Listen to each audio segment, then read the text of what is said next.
Hello. There we go. That's fixed. Okay. Anime Reflux. Yay. I think this is the first one we've recorded since I actually uploaded all of them. So, welcome to April, everybody. I guess. This is coming in like July, August, but whatever. It's cool. Yep. In my defense, we did have a bit of a streak there where it would be like maybe once every 2 weeks or so we would record, and we ended up with no episodes for a while there. So my thought was I'll just let it make a backlog, and that went on for a lot longer than I thought it did. So yeah. So That aside, we're dealing with a show today that I haven't seen, and the other two tapped out partway through. yeah, none of us actually watched the entire episode. So, Tantei opera or detective opera Milky Holmes is what we have seen for this week. The fact that they're called Milky Homes combined with the characters doesn't like that. I'd call that a yellow flag, is what I call that, really. It was a warning sign, but it's not like Aiken where they like are right there about, hey, it's fucking 13-year-olds with J cups or whatever. So there was reasonable doubt that it was going to be gross. It was gross. So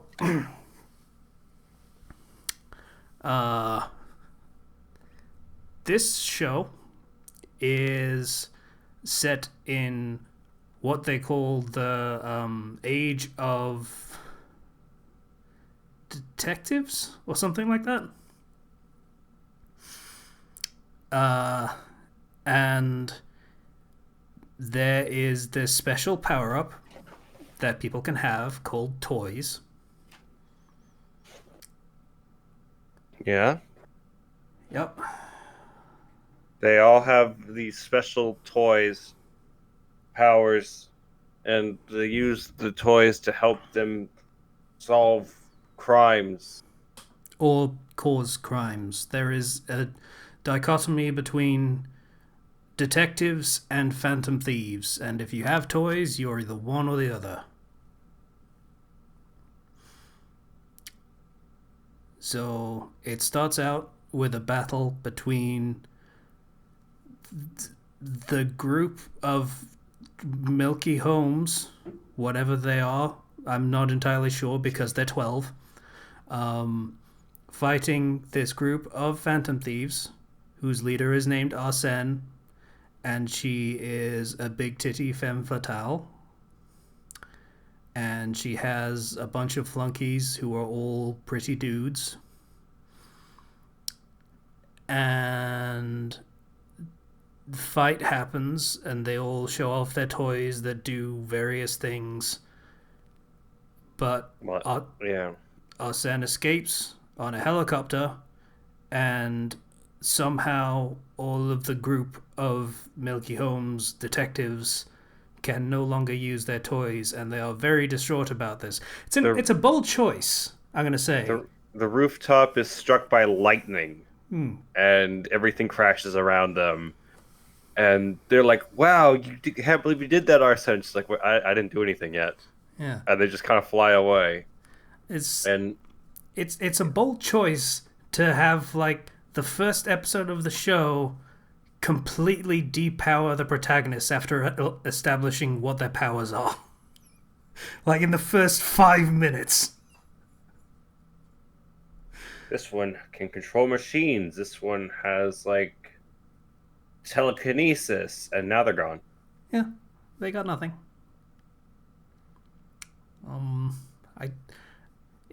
It's bold, I guess.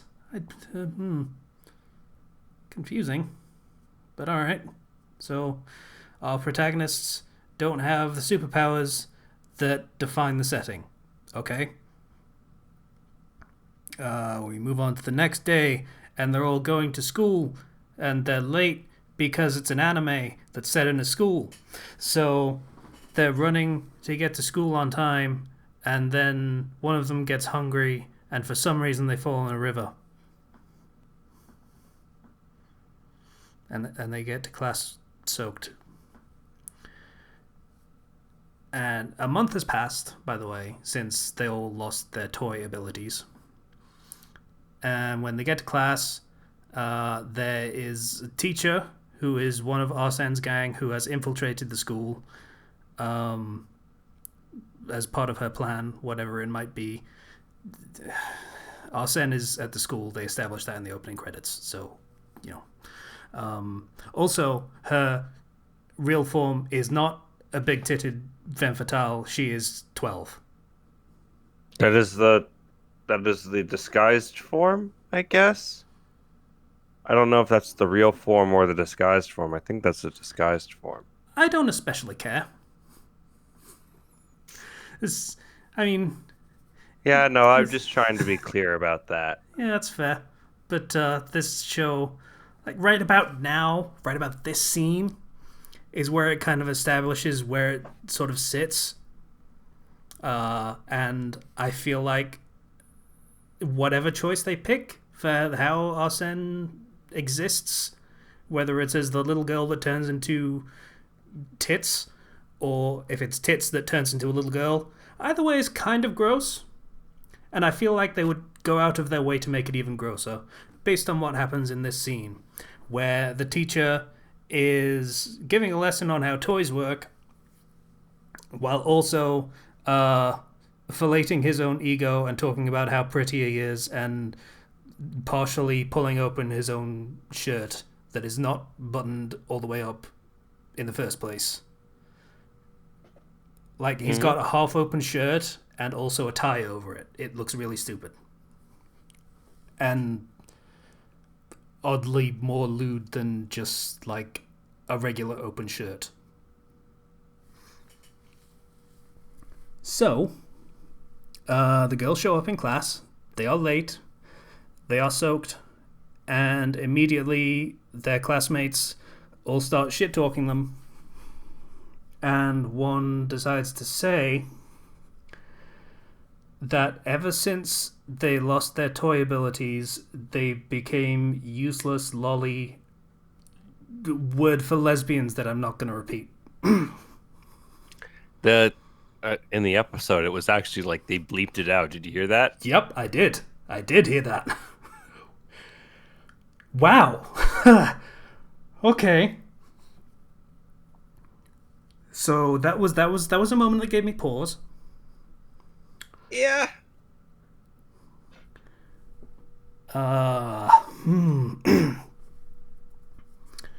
So then I forget what happens then. I remember that everyone's looking outside and the teacher is fondling himself in front of the 12-year-old girls while also stripping his shirt even more, and then someone in the classroom says his nipples are erect, and I close the tab. That's where I tapped out. Sensei, your nipples are erect. It's just this dude tore off his shirt and threw it out the window. Anyway, I went about 2 minutes longer than that, where the Phantom Thieves meet up and they're talking about how all the girls have fallen behind in their classes and how they're doing poorly, and how they're not paying attention, or they're being distracted. And there's a moment in which we see that one teacher again, and he's just pulling his shirt open to expose his nipple. And I'm like, okay, yeah, I can't handle this. Like, I could force myself to watch more, but I don't want to. It's not worth it. Yeah. It's not worth it seems like a good way to describe the show.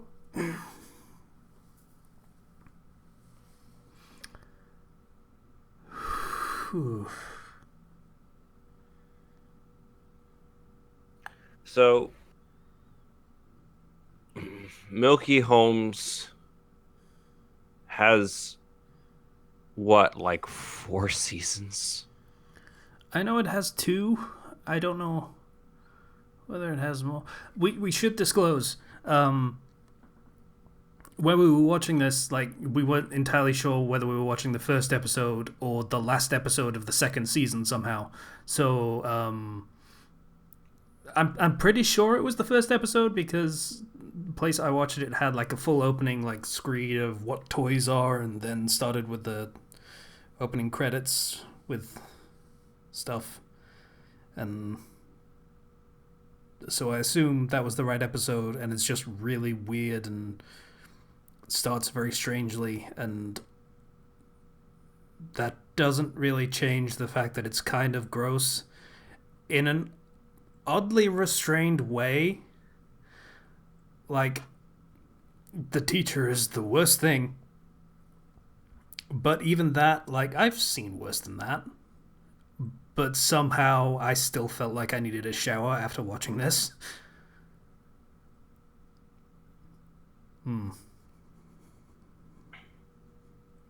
I decided to look because there's a PSP game, and the perspective is from this generic black-haired guy who's the main character, and I'm like, is this are we doing this? Is this a visual novel thing? Oh no. Yeah, first impressions are important with any series. This one left a pretty awful one.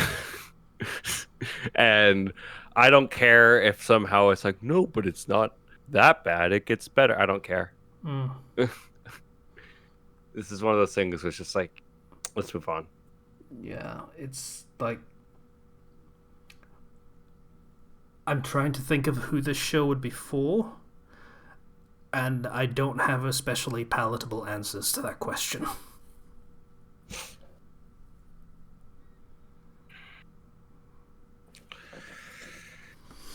So, shall we move on and roll another one and get as far fucking away from this thing as possible? 14. Yeah, we'll just land on T again. I rolled a 14. 14. Okay, that's N. Oh, right? No. N. 13 is M, so it's N. Oh, you're right. My mistake. Unless we've emptied a category before that? No, we haven't. So it's N. 69. And I was going to resist it. I was going to resist the Good urge. news. Hey. I rolled a 60. The last time we got a 69 was fucking DXD, so, you know. Number 60? Yep. Nora to Ojo to Nora Neko Heart, or Nora, Princess, and Stray Cat. Okay.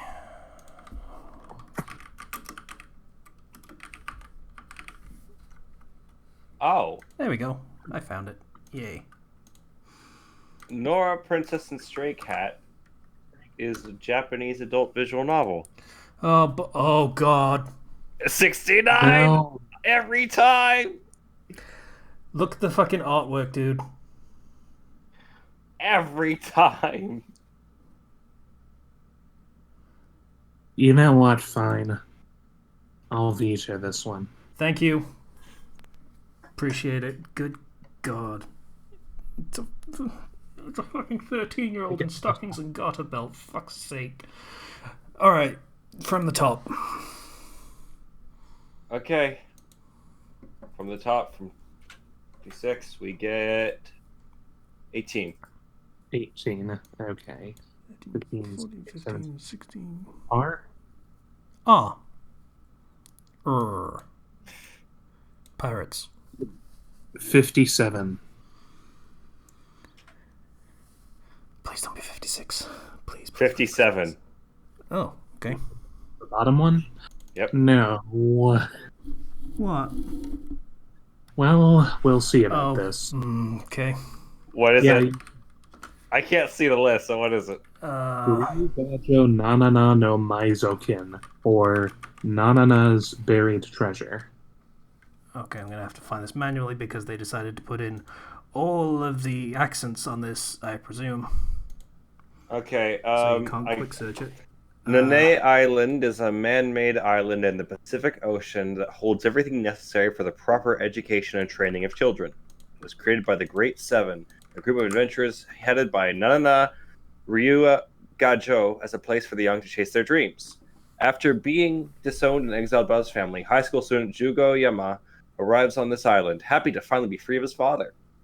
Upon moving into his new room, he discovers the ghost of Nanana Ryugajo, bound to the island after her unsolved murder 10 years ago. Nanana tells Jugo that just before death, she hid items with unique and mysterious powers all across the island, items known as the Nanana Collection. Hoping to uncover clues that will help him find the culprit behind her death, Jugo, with the help of self-proclaimed Master Detective Tensei EQ and her cross-dressing maid Daruku Hoshino, sets out on his search. Okay, this sounds not bad. It sounds like an interesting premise, and I'm not seeing any particularly provocative outfits here. I mean, there's a maid costume, but we've mentioned that. Tags up for adventure, comedy, mystery, and supernatural. 23 minutes per episode. This is a 2014 anime. Only got 11 episodes. And it's a light novel adaptation. Yeah. I mean, at the very least with this, I can do a na na na na na na na na na. Sure. Apparently, the comments seem to like it to an extent, and we're wishing for a second season, but it is fucking light novel bait, so, you know, those get incomprehensibly popular regardless of whether they're good or not, so, you know, that's... It is what it is. Yes, and we shall see what it is. Alright. Cool. Yeah. Next time we are doing Nanana's Buried Treasure. Okay. Bye, everybody. Bye.